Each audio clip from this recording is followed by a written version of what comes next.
Video 2 Previous Year Maths Question First sum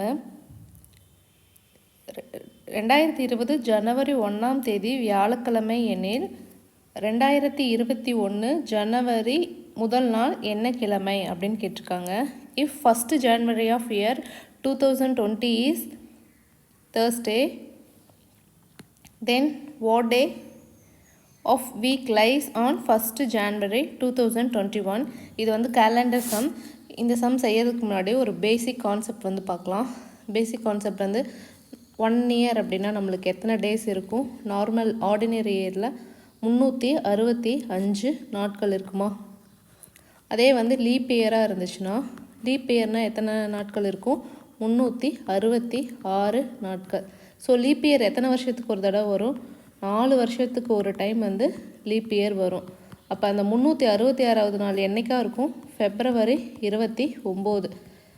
normal டேஸில் normal இயரில் 365 நாள் இருந்துச்சுன்னா நம்மளுக்கு ஒன்லி February 28ஆம் தேதி வரைக்கும் தான் இருக்கும். பட் லீப் இயரில் February 29 வரும். ஏன் வந்து நம்ம 4 வருஷத்துக்கு ஒரு தடவை லீப் இயர் எடுக்கிறோம் அப்படின்னா நம்மளோட பூமியோட ரொட்டேஷன் வந்து வருஷத்துக்கு 365 நாட்கள். பட் நம்ம என்ன பண்ணுறோன்னா இந்த காலை வந்து கணக்கில் எடுத்துக்காமல் 365 தான் போடுறோம். ஸோ இது கால்குலேஷன் கரெக்டாக வர்றதுக்காக 4 கால் சேர்த்துனோம்னா நம்மளுக்கு எத்தனை நாள் கிடைக்கும்? 1 கிடைக்கும், 1 டே கிடைக்கும். ஸோ அதனால் 4 வருஷத்துக்கு ஒரு தடவை இது 4 டைம் சேர்த்துனா நம்மளுக்கு 1 டே கிடைக்கிது. அதனால் 4 வருஷத்துக்கு ஒரு தடவை இந்த 1 வந்து 365 + 1 365 + 1ன்னு போட்டு 366 நாளாக வந்து மாற்றுறாங்க. அதுதான் வந்து லீப் இயர். இது வந்து லீப் இயரோட கான்செப்ட். இப்போ உங்களுக்கு ஒரு இயர் கொடுத்துருக்காங்க, 2020 நம்ம சம்மில் கொடுத்துருக்காங்க. இது லீப் இயரா இல்லையான்னு எப்படி கண்டுபிடிக்கணும்னா லாஸ்ட்டு 2 டிஜிட்டை வந்து 4ஆல் வகுத்து பார்க்கணும். அந்த லாஸ்ட்டு 2 டிஜிட் 4ஆல் வகுப்பட்டுச்சுன்னா கொடுத்துருக்குற இயர் வந்து லீப் இயர் அப்படின்னு நம்ம கண்டுபிடிக்கலாம். ஸோ நம்ம சம்மில் 2020 லாஸ்ட்டு 2 டிஜிட் 20 4ஆல் வகுத்தோம்னா வகுப்படும், 5 டைம் வகுப்படும். ஸோ 2020 வந்து ஒரு லீப் இயர் அப்படின்னு நம்ம கண்டுபிடிச்சிக்கலாம். அதே வந்து இப்போ எக்ஸாம்பிள் வந்து 2000 கொடுத்துருக்காங்க. லாஸ்ட்டு 2 டிஜிட்டும் 0வாக இருக்குது. அதை நம்மளால் 4ஆல் வகுக்க முடியாது. அப்போ என்ன பண்ணணும்னா 400ஆல் வகுக்கணும். 400ஆல் வகுத்தோம்னா வகுப்படுது. ஸோ 2000ங்கிறது ஒரு லீப் இயர். எக்ஸாம்பிள் 1800 அப்படின்னு ஒரு வருஷம் இருக்குது. இது வந்து லீப் இயரா இல்லையான்னு எப்படி கண்டுபிடிக்கணும்? கடைசியில் 2 டேர்மும் 0வாக இருக்குது. அதனால் வந்து 400ஆல் வகுக்கிறோம். 400ஆல் வகுத்தா இது வகுப்படுதா? கிடையாது. அப்போ 1800ங்கிறது லீப் இயர் இல்லை, லீப் இயர் வந்து இல்லை. ஸோ 2 ஃபார்முலா லீப் இயராக இருக்கா இல்லையான்னு கண்டுபிடிக்க. லாஸ்ட்டு 2 டிஜிட்டும் வந்து 0 இல்லாமல் வேறு நம்பர் இருந்துச்சுன்னா அது 4ஆல் வகுப்படுதா இல்லையான்னு பார்க்கணும். சப்போஸ் லாஸ்ட்டு 2 டிஜிட்டும் 0வாக இருந்துச்சுன்னா அந்த ஹோல் இதையும் வந்து 400ஆல் வகுப்படுதா இல்லையான்னு பார்க்கணும். அப்படி வகுப்பட்டுச்சுன்னா அது லீப் இயர், வகுப்படலை அப்படின்னா அது லீப் இயர் கிடையாது. இதுதான் கான்செப்ட். இப்போ நம்ம கொஷினுக்கு வருவோம். கொஷினில் வந்து என்ன கொடுத்துருக்காங்க? 2020 கொடுத்துருக்காங்க. 2020 வந்து நம்ம போட்டு பார்த்தோம். 2020 லாஸ்ட்டு டிஜிட் வந்து 00 கிடையாது. அப்போ நம்ம என்ன பண்ணலாம்? 4ஆலே வகுக்கலாம். 4ஆல் வகுத்து பார்த்தா நம்மளுக்கு வருதா? 2020 லாஸ்ட் 2 டிஜிட் 4ஆல் வகுப்படுது. அப்போ இது லீப் இயர். லீப் இயர்னால் எத்தனை நாள்னு சொல்லியிருக்கேன்? 366 நாட்கள். ஸோ இந்த நாட்களை வந்து வீக்ஸாக எப்படி கன்வெர்ட் பண்ணலாம் அப்படின்னா 52 வாரம் ப்ளஸ் 2 எக்ஸ்ட்ரா நாள் வந்து கிடைக்கும். இதை வந்து ஆடு டேஸ் அப்படின்னு சொல்லுவாங்க. இந்த எக்ஸ்ட்ரா கிடைக்கிறது ஆடு டேஸ். இது எப்படி வந்து நம்ம கண்டுபிடிச்சோம்? 52ங்கிறது 366 நாள். ஒரு வாரம்னா உங்களுக்கு எத்தனை நாள் இருக்கும்? 7 டேஸ் இருக்குமா? 7 நாட்கள் சேர்ந்தது தான் ஒரு வாரம். அப்போ 366 நாளை வந்து வாரமாக கன்வெர்ட் பண்ணால் 7ஆல் வகுக்கணும். 7ஆல் வகுத்தோம்னா எத்தனை தடவை கிடைக்கும்? 7 35, மீதி 1 6, ஒரு டைம் 2 டைம் போட்டோம்னா 2 14, மீதி 2 கிடைக்குது. அப்போ 52 வாரம் ப்ளஸ் 2 எக்ஸ்ட்ரா கிடைக்குதா? மீதி 2. இந்த எக்ஸ்ட்ரா கிடைக்கிறத வந்து நம்ம எப்பொழுதுமே வந்து கேலண்டர் சம்மில் 2 ஆட் டேஸ் அப்படின்னு வச்சுக்கோங்க. 2 ஆட் டேஸ். அப்போ ஹோலாக வந்து 52 வாரம் கிடைக்குது, எக்ஸ்ட்ரா 2 நாள் வந்து கிடைக்குது. இது வந்து அடுத்த கான்செப்ட். ஸோ 2020 வந்து லீப் இயரு. அப்போ அதில் எத்தனை நாட்கள் இருக்குன்னு நம்ம சொல்லிட்டோம்? 366 நாட்கள் இருக்கும். இந்த 366 நாட்களை வந்து நம்ம எப்படி கன்வெர்ட் பண்ணியிருக்கோம்? 52 வாரம் ப்ளஸ் 2 எக்ஸ்ட்ரா டேஸ். இந்த எக்ஸ்ட்ரா டேஸை தான் நம்ம எப்படி வந்து கேலண்டர் சம்மில் குறிப்போம் அப்படின்னா ஆட் டேஸ் அப்படின்னு சொல்லி குறிப்போம். Odd days. இப்போ 2 ஆட் டேஸ்ன்னு கிடச்சிருக்கு. இப்போ நம்ம சம்மில் என்ன பண்ணணும், 2020 லீப் இயர் ஜனவரி 1ஆம் தேதி வந்து வியாழக்கிழமையாக இருக்குதுன்னு சொல்லியிருக்காங்க. வியாழக்கிழமையாக இருக்கா? அப்போ வியாழக்கிழமையிலேருந்து 2 நாள் கழித்து தான் உங்களுக்கு என்னவா இருக்கும் அடுத்து. ஏன்னா 352 நாள் ரவுண்டாக வரும். இப்போ 52 வாரம்னா வியாழக்கிழமை ஆரம்பிச்சதுன்னா 52வது வாரம் வந்து மறுபடியும் வியாழக்கிழமை கிடைக்கும். உங்களுக்கு வந்து 2 எக்ஸ்ட்ரா டேஸ்னால் வியாழக்கிழமைக்கு 2 நாள் கழித்து நம்மளுக்கு என்ன கிடைக்கும், வியாழனுக்கு அப்புறம் வெள்ளி, வெள்ளிக்கு அப்புறம் சனி கிடைக்குங்களா? அப்போ ஆன்சர் வந்து சனின்னு வரும். இதில் இன்னொரு கான்செப்ட் என்ன நம்ம தெரிஞ்சுக்கலாம் அப்படின்னா, அவ்வளோதான். வியாழக்கிழமை கொடுத்துருக்காங்க, 2 எக்ஸ்ட்ரா டேஸ். அப்போ வியாழனுக்கு 2 நாள் கழித்து என்ன நாள்னு பார்த்து நம்ம போட்டோம்னா அதுதான் ஆன்சரு. இன்னொரு கான்செப்ட் என்ன அப்படின்னா, இப்போ நார்மல் இயர்ஸ் வந்து 365 நாளாக, இதை வந்து 52 வாரம் ப்ளஸ் ஒரு எக்ஸ்ட்ரா டேஸ் தான் வந்து கிடைக்கும், 1 ஆட் டேஸ். அதே 366னா 52 வாரம் ப்ளஸ் 2 எக்ஸ்ட்ரா டேஸ் வந்து கிடைக்கும். எப்பொழுதுமே வந்து நார்மல் இயரில் 7 நாள் இருக்குது அவங்களுக்கு. 3, 4, 5, 6, 7 நாள் இருக்குது. இது வந்து லீப் இயருக்கு எடுத்துக்கலாம். 3, 4, 5, 6, 7.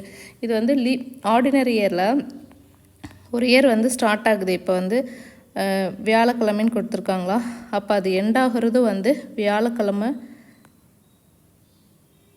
எண்டாகும். ஸ்டார்ட் ஆகிறதும் எண்டாகிறதும் சேம் டேஸாக இருக்கும். அதே வந்து லீப் இயரில் வந்து இங்கே ஸ்டார்ட் ஆச்சு அப்படின்னா அதுக்கு அடுத்த நாள் தான் வந்து எண்டாகும். இங்கே ஸ்டார்ட் ஆச்சுன்னா எண்டாகிறது வந்து அடுத்த, இது திங்கக்கிழமைன்னா செவ்வாய்க்கிழமை தான் எண்டாகும். இது வந்து எக்ஸ்ட்ரா, இது நீங்கள் பார்க்க தேவையில்லை. ஒன்லி இதை மட்டும் ஞாபகம் வச்சுக்கணும். 366 நாள்னால் 52 வாரம் ப்ளஸ் 2 எக்ஸ்ட்ரா டேஸ். அப்போ வியாழக்கிழமைன்னு கொடுத்துருந்தாங்கன்னா வியாழக்கிழமைக்கு 2 நாள் கழிச்சு என்னென்னு பார்க்கணும். வியாழக்கிழமைன்னு கொடுத்துருந்தாங்கன்னா 2 நாள் கழிச்சு என்னென்னு பார்க்கணும். 2 நாள் கழிச்சோம்னா வியாழன், வெள்ளி, சனி. அப்போ சனிக்கிழமை தான் ஆன்சர் இந்த சம்முக்கு. அடுத்தது நெக்ஸ்ட்டு சம் விடுபட்ட இடத்தை நிரப்புகன்னு கொடுத்துருக்காங்க. ஸோ இதோட பேட்டர்ன் செக் பண்ணோம்னா இங்கே பாருங்கள் 6 இருக்குது. 6 36, 6 ஸ்கொயர்ட், 6 36ங்களா? 6 க்யூப் போடுங்க. 6 × 6 × 6 216. இங்கே 5 ஸ்கொயர்டு 25, 5 க்யூபு 125. அப்போ இதே மாதிரி இங்கே கேட்டிருக்காங்க. அப்போ 4 ஸ்கொயர்ட் போட்டோம்னா 4 × 4 16. ஆன்சர் பாருங்கள் 16. Next sum total number of digits used in numbering the pages of your book having 366 pages is அப்படின்னு கேட்டிருக்காங்க. அதாவது 366 பக்கங்கள் கொண்ட ஒரு புத்தகத்தோட பக்கங்களை எண்ணுவதில் பயன்படுத்தப்படும் மொத்த இலக்கங்களின் எண்ணிக்கை எவ்வளவு அப்படின்னு கேட்டிருக்காங்க. இப்போ நம்ம புக்குக்கு, இப்போ உங்ககிட்ட ஒரு 366 பக்கம் இருக்கிற புக்கு கொடுத்துட்டு நம்பர் போடு அப்படின்னு சொன்னால் நம்ம என்ன பண்ணுவோம், 1லேருந்து ஸ்டார்ட் பண்ணுவோங்களா? 1லேருந்து ஸ்டார்ட் பண்ணி 9 வரைக்கும் சிங்கிள் டிஜிட்டு. இப்போ டோட்டலாக வந்து 9 சிங்கிள் டிஜிட் தானே, அதனால் 1 போடுறோம். அடுத்தது 9க்கு அப்புறம் 2 டிஜிட்டாக மாறிடுங்களா? 10லேருந்து 99 வரைக்கும் 2 டிஜிட்டாக இருக்கும். ஸோ இதில் டோட்டல் பேஜ் வந்து எப்படி கண்டுபிடிக்கலாம்? 99ல் 10 போயிடுச்சுன்னா 89ங்களா? இந்த 10ஐயும் சேர்த்திக்கணும். நம்ம சேர்த்துனோம்னா +1, அப்போ 90 பேஜ் இருக்குது. இந்த 90 பேஜுக்கும் 2 டிஜிட் யூஸ் பண்ணுறோம். 1, 2 டிஜிட் யூஸ் பண்ணுறோம். அப்போ 180 டிஜிட்டு. அடுத்தது 100லேருந்து நம்மளுக்கு எவ்வளோ பக்கம் கேட்டிருக்காங்க? 366. அப்போ 366ல் 100 போயிடுச்சுன்னா 266 ப்ளஸ் இந்த 100, இந்த ஒரு டிஜிட்டையும் ஆட் பண்ணோம்னா 267 × 3 டிஜிட் இருக்குது. 1, 2, 3 இருக்குது. அப்போ 3ஆல் மல்டிப்ளை பண்ணால் 7 3 21, மிச்சம் 2. 6 3 18, 19 20, மிச்சம் 2. 2 6 2 8. இப்போ வந்து இவ்வளோ டிஜிட் வந்து யூஸ் பண்ணியிருப்போம். அவங்க மொத்தமாக கேட்குறாங்க. அப்போ எல்லாத்தையும் ஆட் பண்ணுங்கள். 801 180 9 ஆட் பண்ணால் எவ்வளோ கிடைக்குது? 990. ஆன்சர் வந்து 990. பாருங்கள், 990. சிம்பிள். 1லேருந்து 9 வரைக்கும் ஒரு டிஜிட் யூஸ் பண்ணுவோம், அதனால் 9 டிஜிட் வருது. 10லேருந்து 99 வரைக்கும் மொத்தம் வந்து 90 டிஜிட் வருது. ஆனால் ரெண்டு நம்பர் போடுறோம், அதனால் வந்து 2ஆல் மல்டிபிள் பண்ணுறோம். 100லேருந்து 366 வரைக்கும் டோட்டலாக எவ்வளோ பேஜஸ் வந்து இருக்கும்? உங்களுக்கு 267 பேஜஸ் இருக்கும். அந்த 267 பேஜஸ்க்கும் நீங்கள் 3 டிஜிட் யூஸ் பண்ணுறீங்க, அதனால் × 3 போட்டு மல்டிப்ளை பண்ணிவிட்டு எல்லாத்தையும் ஆட் பண்ணணும். அப்படின்னா நம்மளுக்கு மொத்த இலக்கங்கள் டிஜிட் தான் கேட்டிருக்காங்க, எவ்வளோ டிஜிட் யூஸ் பண்ணியிருக்கோம் அப்படின்ட்டு கண்டுபிடிச்சிடலாம். அடுத்த சம்மு இந்த மாதிரி ஒரு சம் கொடுத்துட்டு விச் ஆஃப் இது இங்கிலீஷில் பார்த்தீங்கன்னா ஈஸியாக இருக்கும். Which of the following is exactly in the middle of 9th from left end and 15th from right end. 15வது இது வந்து 9வது அப்படின்னு கேட்டிருக்காங்க. ஸோ லெஃப்ட் ரைட் வந்து எப்பொழுதுமே கன்ஃபியூஸ் ஆகக்கூடாது. இப்போ ஒரு லைன் வரைகிறீங்க அப்படின்னா எப்பொழுதுமே இந்த மார்ஜினை ஒட்டி இருக்கிறது தான் வந்து லெஃப்ட், இந்த சைடு வந்து ரைட்டு. இது ஞாபகம் வச்சுக்கோங்க. மார்ஜினை ஒட்டி இருக்கிறது லெஃப்ட்டு, இந்த சைடு இருக்கிறது ரைட்டு. இப்போ நம்ம என்ன ஃபஸ்ட்டு லெஃப்ட் எடுத்துக்கலாம். 9th from left. அப்போ 9 வரைக்கும் நீங்கள் கேன்சல் பண்ணிடணும்.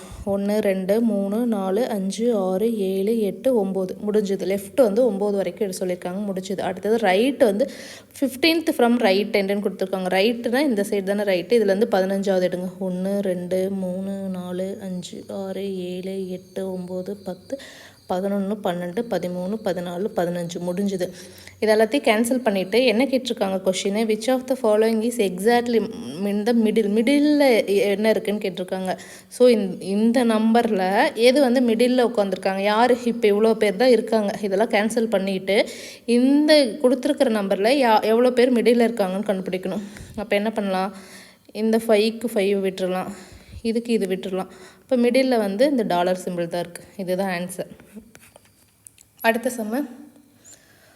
அடுத்த சம் வந்து ஒரு டைரக்ஷன் சம்மு. ஸோ டைரக்ஷன் சம்முக்கு நம்ம எப்பொழுதுமே இந்த டைரக்ஷன் வந்து ஞாபகம் வச்சுக்கணும். வெஸ்ட்டுன்னு எழுதுவோம்ல, வெஸ்ட்டுக்கு எப்படி எழுதுவோம், வெஸ்ட்டு VEST. அப்போ WEன்னு போட்டுக்கணும். இது வந்து NS நார்த்து. இதுதான் வந்து டைரக்ஷன். இதை வச்சு நம்ம வந்து சம்மு போட்டுடலாம். ஃபஸ்ட்டு என்ன சொல்லியிருக்காங்க பாருங்கள்.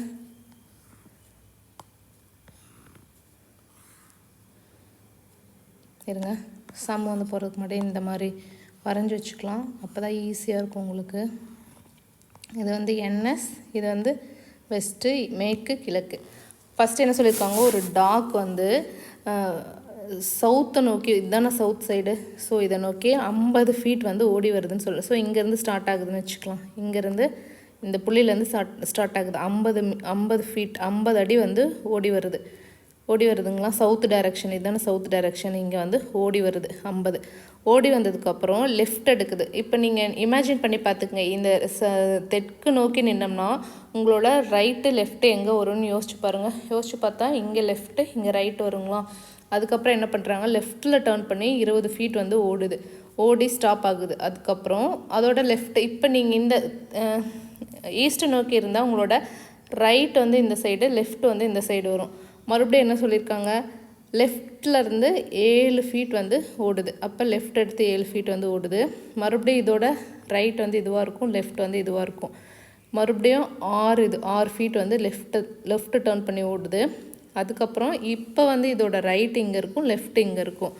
ரைட் வந்து எவ்வளோ தூரம் ஓடுது, 15 ஃபீட் வந்து ஓடுது. இப்போ ரைட் லெஃப்ட் இதாக இருக்கும், ரைட் டர்ன் பண்ணி 5 ஃபீட் வந்து ஓடுது. இப்போ now which direction is dog facing சொல்லியிருக்காங்க. ஸோ இங்கே ஓடி இதை இப்படி பார்த்துட்டு நிற்கும். எந்த திசையை பார்த்து, இங்கே ஈஸ்ட் இருக்கா, அப்போ ஈஸ்ட். இது ரொம்ப குழப்ப தேவையில்லை. லெஃப்ட்டு ரைட்டு டைரக்ஷன் தெரிஞ்சதுன்னா நம்ம ஈஸியாக போட்டுடலாம். இன்னொரு டைம் கவனிங்க. இது ஈஸ்ட்டு, வெஸ்ட்டு, நார்த்து, சவுத்து. ரொம்ப சிம்பிள். ஃபஸ்ட்டு ஒரு நாயானது தெற்கு திசையை நோக்கி 50 அடி தூரம் ஓடிய பிறகு, தெற்கு திசைனா இதுதான், தெற்கு திசையை நோக்கி 50 அடி வந்து ஓடுனா இப்போ லெஃப்ட்டு ரைட்டு எப்படி இருக்கும், நீங்களே உங்களை இமேஜின் பண்ணி பார்த்துக்குங்க. உங்களோட கை வந்து எந்த பக்கம் இருக்கும், இந்த சைடு லெஃப்ட் இருக்குங்களா, இந்த சைடு ரைட்டு இருக்கும். என்ன சொல்கிறாங்க, ஓடிய பிறகு இடதுபுறம் வந்து திரும்பி 20 அடி தூரம் ஓடுகிறது. இடதுபுறம்னா இதுதான் லெஃப்ட்டு, இடதுபுறம் திரும்பி 20 அடி ஓடிடுச்சு. இப்போ இதோட ரைட்டு லெஃப்ட்டு எங்கே இருக்கும், இங்கே வந்து ரைட்டாக இருக்கும், மேலே வந்து லெஃப்டாக இருக்கும். ஓடுது. மீண்டும் இடதுபுறம் திரும்பி 7 அடி தூரம் ஓடுது. மறுபடியும் இடதுபுறம் திரும்பி 7 அடி ஓடுது. இப்போ வந்து உங்களுக்கு லெஃப்ட்டு இதே தான் இருக்கும், ரைட் வந்து இதே தான் இருக்கும். 7 அடி ஓடின பிறகு 6 அடி தூரம் இடதுபுறம் திரும்பி மறுபடியும் ஓடுது. இடதுபுறம்னா இதான் லெஃப்ட் வந்துருச்சுங்களா, மறுபடியும் 6 அடி ஓடுது. இப்போ உங்களோட ரைட் வந்து எங்கே இருக்கும், ரைட் இங்கே இருக்கும், லெஃப்ட் வந்து இங்கே இருக்கும். அடுத்தது மீண்டும் வலதுபுறம் திரும்பி 15 அடி தூரம் ஓடுது. ரைட்னா இங்கே திரும்பி 15 அடி ஓடுது. இப்போ உங்களுக்கு வந்து லெஃப்ட் இங்கே இருக்கும், ரைட் வந்து இங்கே இருக்கும். இறுதியாக மறுபடியும் வலதுபுறம் திரும்பி 5 அடி தூரம் ஓடுதா. இப்போ வந்து நிற்கிது. நாய் எந்த பக்கத்தை பார்த்து நிற்கும்? இந்த பக்கம் பார்த்து நிற்கும். ஸோ அம்புக்குறி போட்டுக்குங்க. இந்த பக்கம் எது? ஈஸ்ட். இப்போ ஆன்சர் வந்து என்னது? ஈஸ்ட். தேங்க்யூ.